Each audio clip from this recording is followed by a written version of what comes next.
On l'a chanté ce soir, et on vient de le chanter à l'instant, ton nom plus précieux qu'un diamant. Dieu a placé quelque chose de précieux au milieu de l'humanité.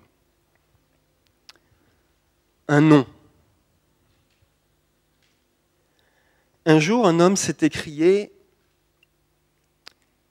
Il n'y a sous le ciel aucun autre nom par lequel nous puissions être sauvés. »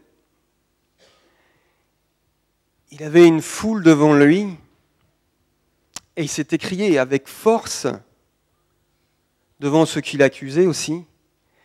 Il n'y a sous le ciel aucun autre nom par lequel nous puissions être sauvés.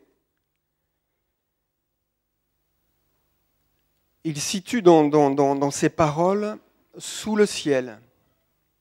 C'est une parole qui s'adresse à tout ce qui est sous le ciel. C'est une parole qui s'adresse à l'humanité entière. Ces paroles nous parlent d'un nom exclusif, aucun autre nom, un seul et unique nom, par lequel nous puissions être sauvés. Ça nous parle de salut. Ça nous parle, nous, hommes, femmes, qui sommes sous les cieux. Ça nous parle d'un nom exclusif, pas grand-chose, mais comme un diamant, un nom. Et ça nous parle de salut. Le salut. Si on remet tout ça dans le contexte, il faut repositionner en fait ce salut, et j'aime bien le mettre toujours en relation avec la condition de l'homme. La condition de l'homme sur cette terre. Et j'aime toujours placer la mort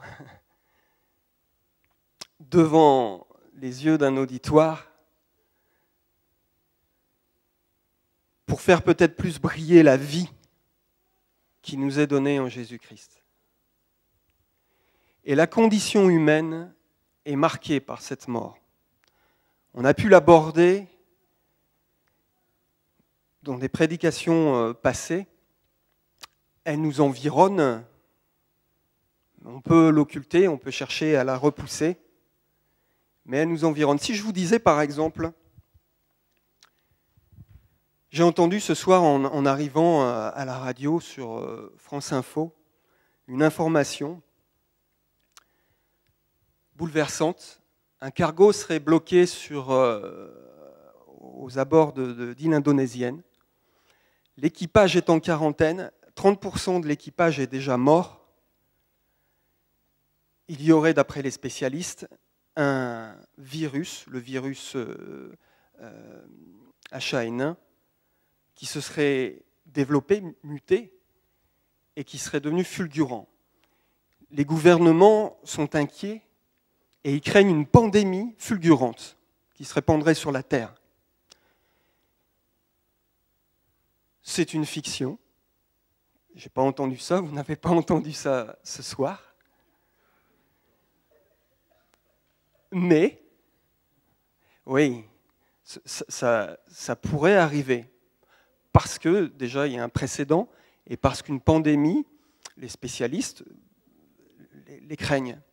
Et je vous dis ça, si j'ai pris cet exemple-là, c'est que c'est arrivé dans l'histoire de l'homme. La peste noire est arrivée par un cargo au large de Marseille, qui était contaminé, et le cargo a été mis en quarantaine.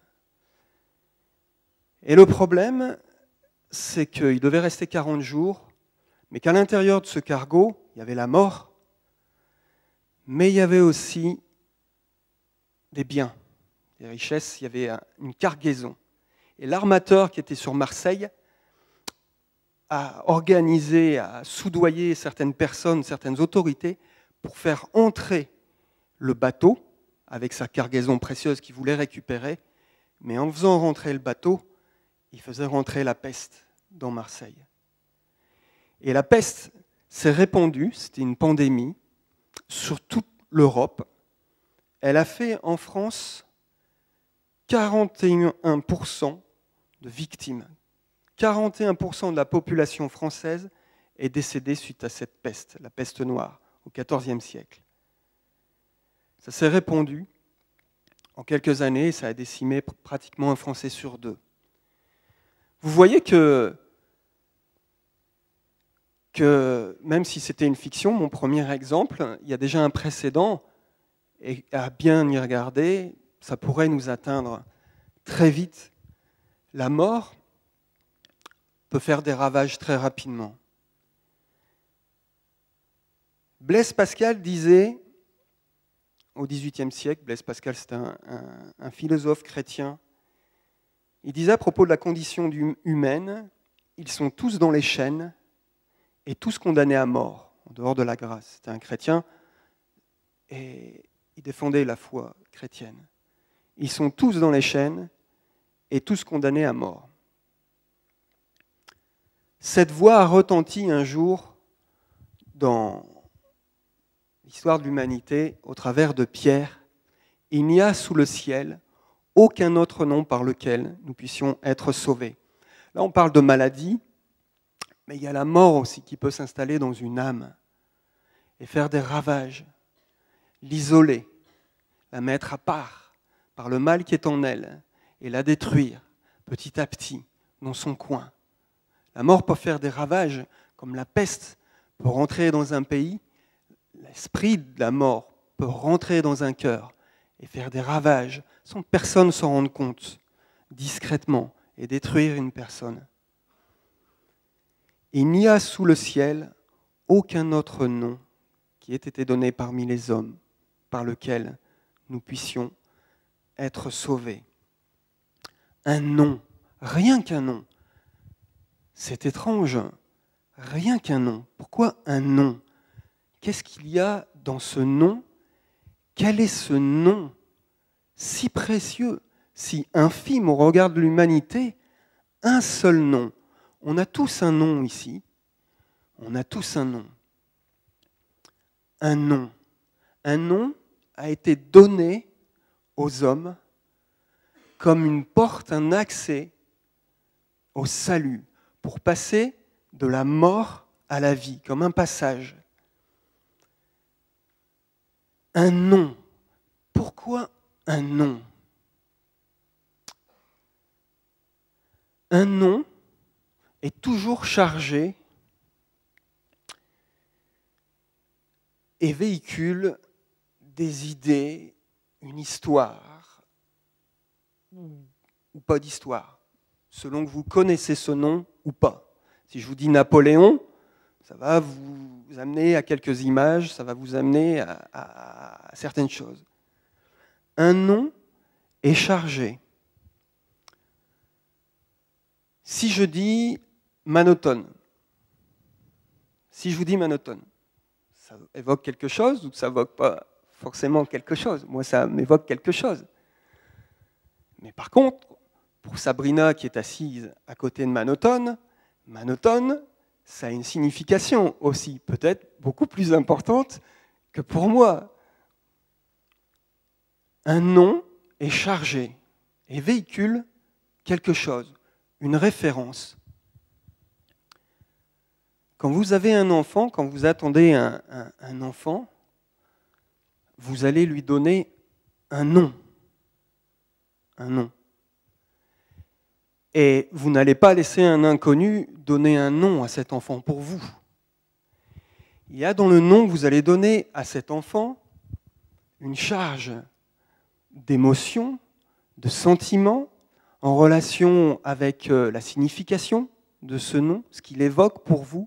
Mais vous allez placer sur cet enfant un nom que vous aurez choisi, que vous aimez, et qui permettra d'établir une relation. Donner un nom. L'homme, depuis la Genèse, nomme les choses. Et Dieu l'a voulu ainsi. Il a amené, par exemple, les animaux au début. Il a amené les animaux, et c'est étonnant parce que la Bible dit que Dieu amena les animaux devant l'homme pour voir comment l'homme allait les nommer. Pour voir. J'imagine la situation, Dieu regarde comment l'homme va nommer les animaux. C'est sa création et il la met entre les mains de l'homme. Et l'homme, en signe d'appropriation, va nommer. C'est intéressant pour Dieu parce que l'homme va considérer la création et la nommer. Et on retrouve cet esprit-là dans le fait de nommer. Quand vous nommez un enfant, c'est votre enfant. C'est votre enfant. Vous allez lui donner un nom par lequel vous allez établir une relation. Quand vous allez prononcer ce nom, il va se retourner. Quand vous allez entendre ce nom, il y a quelque chose qui va se passer. Si vous apprenez que votre enfant, en le nommant, a un problème, ça va vous affecter. Le nom. Nommer.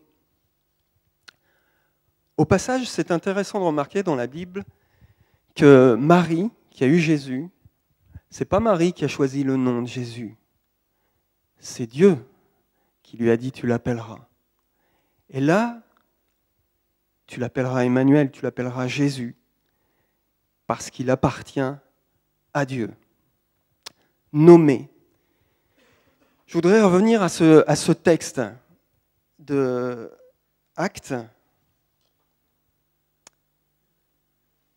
4, versets 1 à 12, on va vous l'afficher.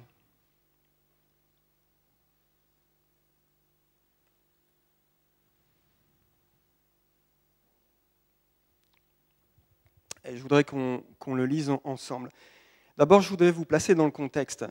C'est dans ce contexte-là que ces paroles ont été prononcées. Il n'y a sous le ciel aucun autre nom qui ait été donné parmi les hommes par lequel nous puissions être sauvés. C'est dans ce contexte-là.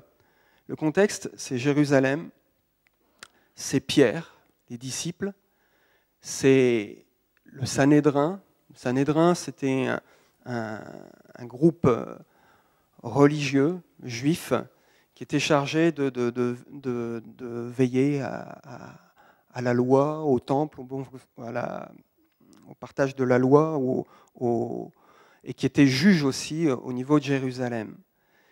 Et ça se passe dans ce contexte-là. Pierre et Jean sont entrés dans le temple et en rentrant dans le temple, ils ont vu un boiteux, un homme qui était paralysé.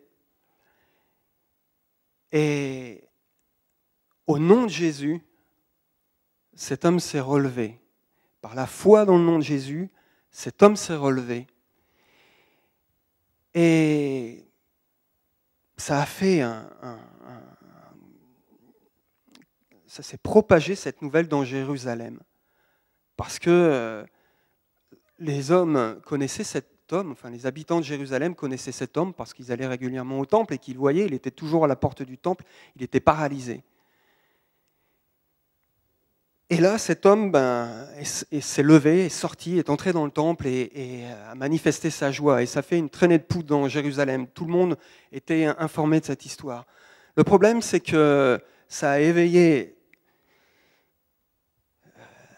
le Sanhédrin et qui ne voulait absolument pas entendre parler de Jésus. Pour cause, ils avaient participé à la crucifixion de Jésus quelque temps avant.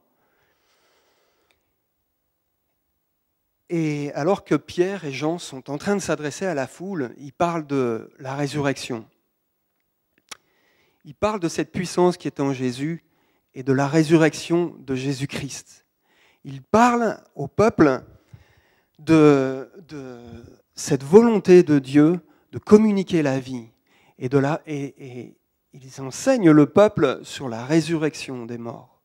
Quelque chose que les Juifs avaient plus ou moins du mal à appréhender et dont ils n'avaient pas forcément conscience. Et là, le Sanhédrin arrive et on va lire le texte. Vous imaginez, donc, ils ont été emprisonnés. Ils sont amenés devant le Sanhédrin, c'est un genre de cour de justice juive. Et là, ils sont prêts à ne pas leur faire de cadeaux. Ils ont condamné Jésus quelque temps avant et ils ne rigolent pas avec ça. Avec le nom de Jésus, avec ces paroles qui sont propagées dans Jérusalem. Au verset 1, tandis que Pierre et Jean parlaient au peuple, survinrent les sacrificateurs, le commandant du temple et les Sadducéens. Mécontents de ce qu'ils enseignaient le peuple et annonçaient en la personne de Jésus la résurrection des morts, ils mirent les mains sur eux et les jetèrent en prison jusqu'au lendemain, car c'était déjà le soir. Cependant, beaucoup de ceux qui avaient entendu la parole crurent, et le nombre des hommes s'éleva à environ 5000 hommes. Il y a un gros impact là dans la ville, gros impact. Et l'évangile est reçu en masse, en masse.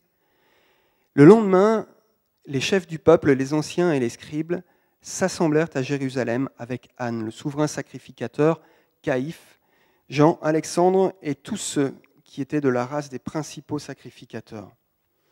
Ils firent placer au milieu d'eux Pierre et Jean et leur demandèrent par quel pouvoir ou au nom de qui avez-vous fait cela ? Alors Pierre, rempli du Saint-Esprit, leur dit : Chefs du peuple et anciens d'Israël, puisque nous sommes interrogés aujourd'hui sur un bienfait accordé à un homme malade, afin que nous disions comment il a été guéri, sachez-le tous, et que tout le peuple d'Israël le sache, c'est par le nom de Jésus-Christ de Nazareth que vous avez crucifié et que Dieu a ressuscité des morts. C'est par lui que cet homme se présente en pleine santé devant vous. Jésus est la pierre rejetée par vous qui bâtissez et qui est devenue la principale de l'angle. Il n'y a de salut en aucun autre, car il n'y a sous le ciel aucun autre nom qui ait été donné parmi les hommes par lequel nous devions être sauvés. Par lequel nous devions être sauvés.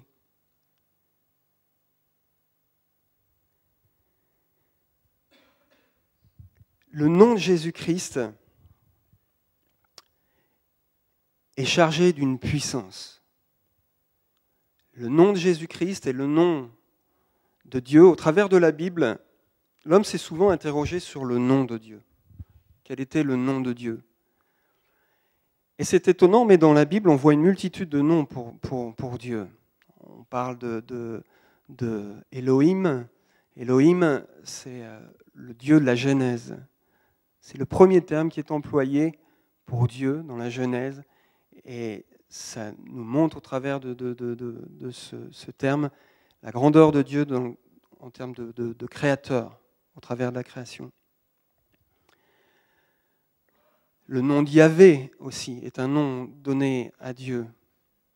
Et c'est lui même, d'ailleurs, qui a dit à Moïse, quand Moïse lui a dit « Mais quel est ton nom ?» Il lui a dit « Yahvé », qui veut dire « Je suis celui qui suis ». Et ça nous évoque au travers de ce nom l'éternité de Dieu. Dieu est éternel, Dieu n'a pas de commencement, n'a pas de fin. L'homme a un commencement, mais Dieu n'a pas de commencement et de fin. Et on le retrouve au travers de Yahvé. Il y a une multitude de noms comme ça qui sont donnés, qui définissent la nature de Dieu, son caractère, sa nature. On parle du Dieu puissant, El Shaddai. Il y a d'autres noms hébreux comme ça qui sont attribués à Dieu. C'est étonnant, mais quand j'ai travaillé sur ce sujet, je me disais, mais au fond, finalement, Dieu, est-ce qu'il a un nom précis ? Qui nommera Dieu ? Quel est l'homme qui nommera Dieu ? On a dit tout à l'heure que le fait de nommer, ça établissait une certaine... Le fait de nommer quelque chose, ça établissait une certaine domination. Quand vous donnez un nom à quelqu'un, quand vous l'appelez, quand vous l'éduquez à recevoir ce nom, quand vous l'appelez, il se retourne. Vous avez un certain pouvoir sur lui. Or, qui aurait donné un nom à Dieu ? Quel homme aurait pu donner un nom à Dieu ? C'est Dieu qui donne les noms et qui écoute. Mais est-ce que Dieu a réellement un nom ? Yahweh, c'est énigmatique. Je suis celui qui suis. Ça le définit quelque part comme l'éternel. Donner un nom. Et pourtant, Pierre dira, il n'y a sous le ciel aucun autre nom qui ait été donné parmi les hommes par lequel nous puissions être sauvés, et il donnera le nom de Jésus-Christ de Nazareth. Derrière ce nom de Jésus, puisque c'est de ce nom-là dont il s'agit, derrière ce nom de Jésus, ça peut paraître simple d'être sauvé par un nom, et même peut-être incompréhensible, mais derrière ce nom de Jésus, il y a toute une charge. Comme je vous disais tout à l'heure, derrière un nom, il y a quelque chose. Et derrière le nom de Jésus, il y a toutes ces actions, toutes ces œuvres. Et je vous invite à lire l'Évangile, on ne pourra pas tout parcourir, mais l'Évangile est gorgé de toutes ces œuvres de vie. Lisez les Évangiles et relisez-les. Vous verrez ce qu'il y a derrière ce nom de Jésus. Derrière le nom de Jésus, la charge et la puissance qu'il y a derrière ce nom. Quand Jésus s'est fait baptiser, il est sorti de l'eau et une voix s'est fait entendre du ciel qui disait « Tu es mon fils bien-aimé, en toi j'ai mis toute mon affection. » En Jésus-Christ, il y a toute l'affection de Dieu. Toute l'affection de Dieu. Derrière le nom de Jésus, il y a la grâce, l'affection, l'amour de Dieu. Et on le voit se manifester au travers des évangiles. Vous verrez la grâce et la puissance du nom de Jésus en lisant les évangiles. Le nom de Jésus est chargé. Alors vous allez me dire, bon, c'est bien tout ça, mais c'est bien, ok. C'est écrit. Vous me le dites, ça s'est passé bien loin, c'est une histoire lointaine, c'est une histoire qui concernait les disciples là-bas au bout de Jérusalem, il y a 2000 ans. Donc très loin, ça me concerne, je ne me sens pas vraiment concerné par ces choses. Peut-être que vous pouvez vous dire ça. Peut-être vous n'avez que très rarement entendu parler de Jésus et de cette puissance de ce nom donné aux hommes.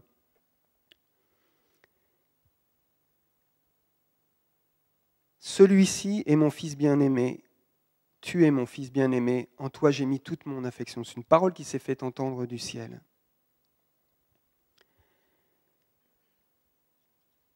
Peut-être vous pouvez vous dire effectivement, bon, c'est vous qui le dites, ok. C'est écrit dans la Bible, ok. Moi, un jour, je me suis dit, c'est vrai, au début de ma conversion, c'est les autres qui le disent, c'est écrit, ok, je le crois. J'étais touché les premiers instants où je suis rentré dans l'église, où Dieu m'a révélé ce qu'il était, m'a enseigné au travers des prédications, au travers de la lecture de la Bible, et j'étais très touché, j'étais interpellé parce qu'en même temps, il révélait ma condition humaine, comme on en parlait tout à l'heure, mes craintes, mes peurs, mes angoisses, mes voies sans issue, mes tourments, mes blessures, les coups que je pouvais donner moi-même par tout mon mal-être. Et j'avais besoin de faire des expériences et j'étais parti de tout mon cœur parce que j'entendais. Et j'avançais. Mais j'étais attiré par Dieu, mais pas par Jésus. J'étais attiré par Dieu. Jésus, pour moi, ça faisait partie des religions.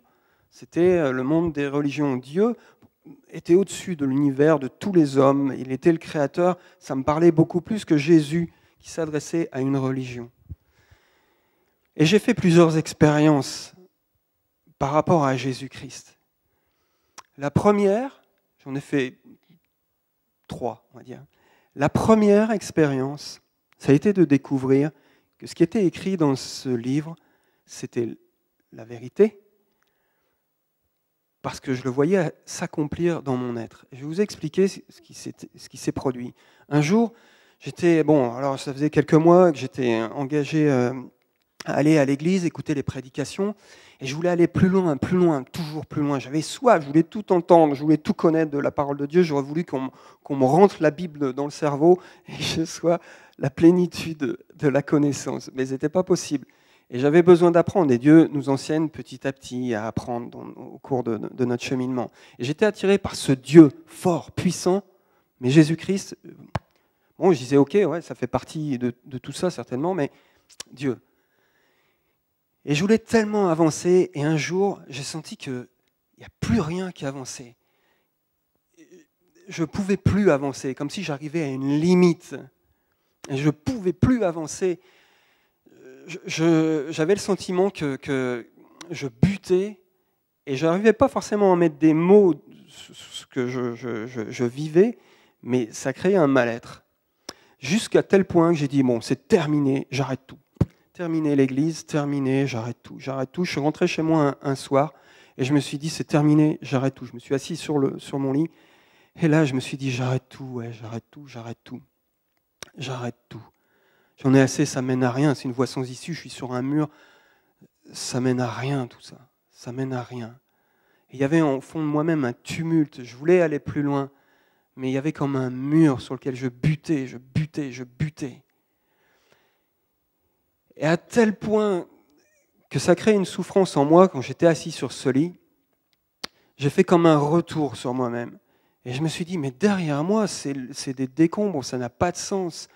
C'est vide, c'est creux.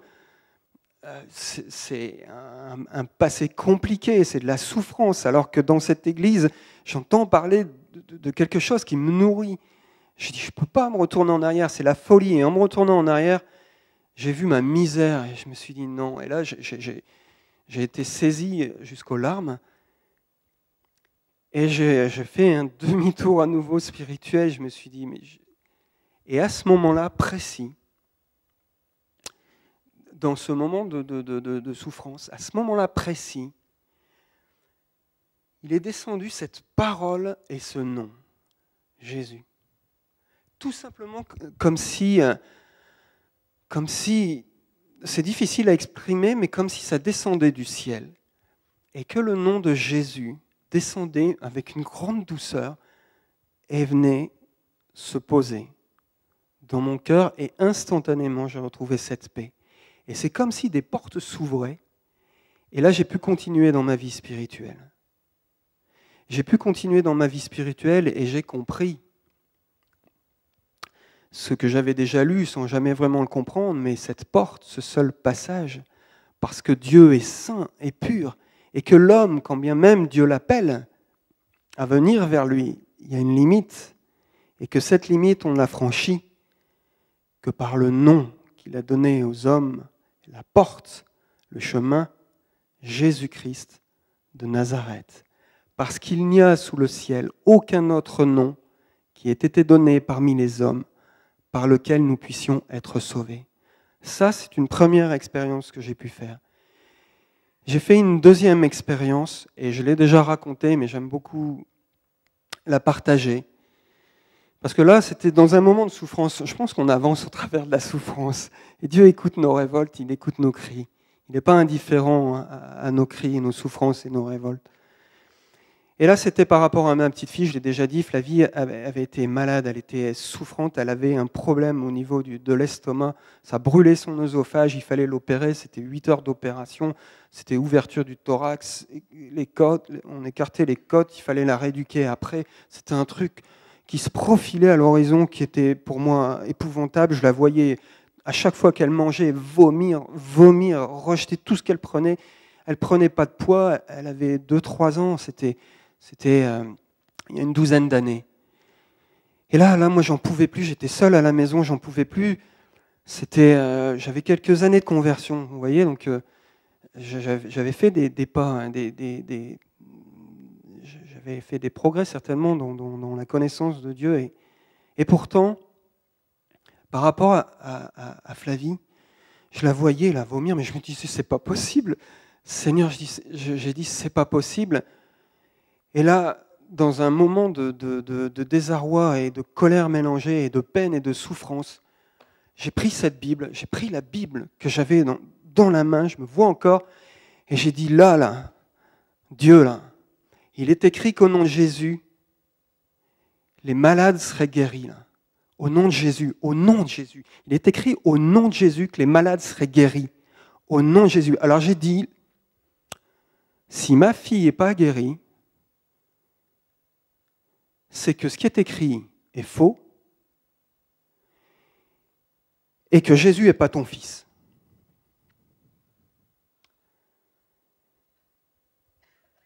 Et là, je me suis soulagé. J'ai dit à Dieu ce que j'avais à lui dire. Et ça a duré quelques mois encore après. Et Dieu a guéri Flavie. Il m'a amené, elle n'a pas dû être opérée, il m'a amené aussi à confesser de ma bouche mon incrédulité. Et il a glorifié, non pas moi, qui étais incrédule, mais le nom de Jésus. Le nom de Jésus. Et je voulais vous dire que par rapport à ce nom, Jésus a dit ceci un jour. Père, glorifie ton nom.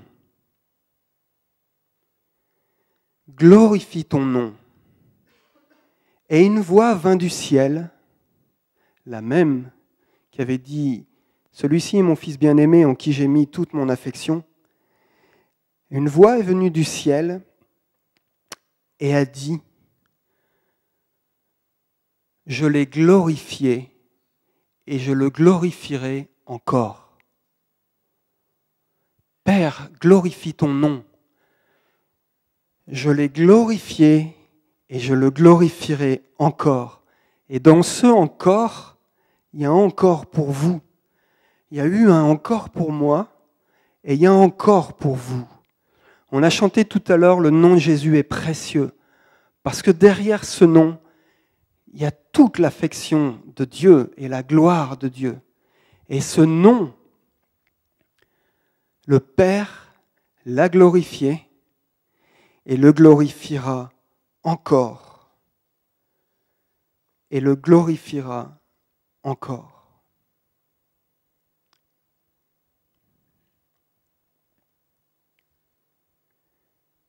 Je voulais laisser ces paroles sur vos cœurs.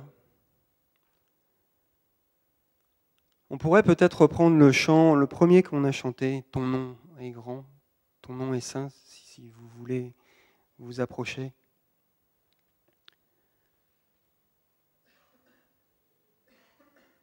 Peut-être tu te dis, mais ça, moi j'y arriverai jamais. J'y arriverai jamais. Peut-être que tu te dis, mais qu'est-ce que je dois faire? Et qu'est-ce que ça coûte? Qu'est-ce que je dois faire et qu'est-ce que ça coûte? La parole de Dieu est claire sur ce sujet-là. Qu'est-ce que je dois faire? Mon fils, ma fille, donne-moi ton cœur. Donne-moi ton cœur. Donne-moi ton cœur. Pourquoi Dieu dit, mon fils, ma fille, donne-moi ton cœur? Parce qu'il va placer ce qu'il a de plus précieux, sa gloire, son nom, dans votre cœur. Dans votre cœur. Et son nom, comme Jésus en Galilée, va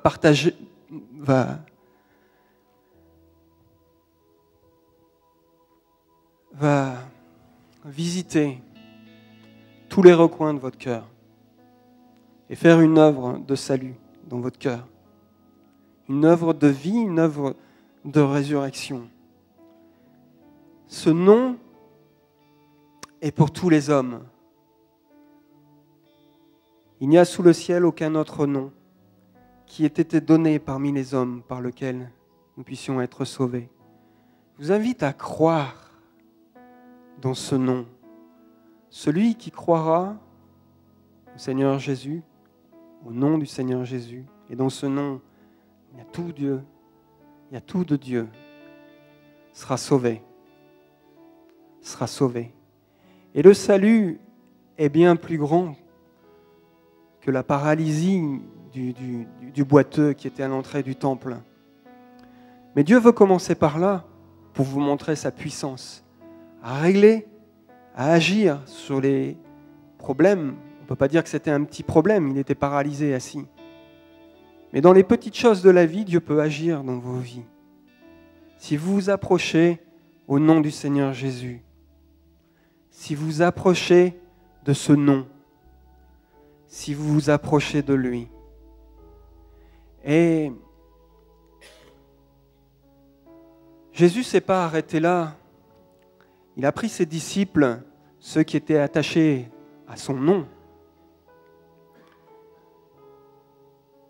Et voici ce qu'il dira. Voici les miracles qui accompagneront ceux qui auront cru en mon nom. Ils chasseront les démons. Ils parleront de nouvelles langues. Ils saisiront des serpents. S'ils boivent quelques breuvages mortels, il ne leur fera point de mal. Ils imposeront les mains aux malades, et les malades seront guéris. Et les malades seront guéris. Il a envoyé ses disciples, et il a envoyé toute l'Église. Et l'Église, c'est nous, et nous portons ce nom comme un étendard, comme une bannière pour tous les hommes.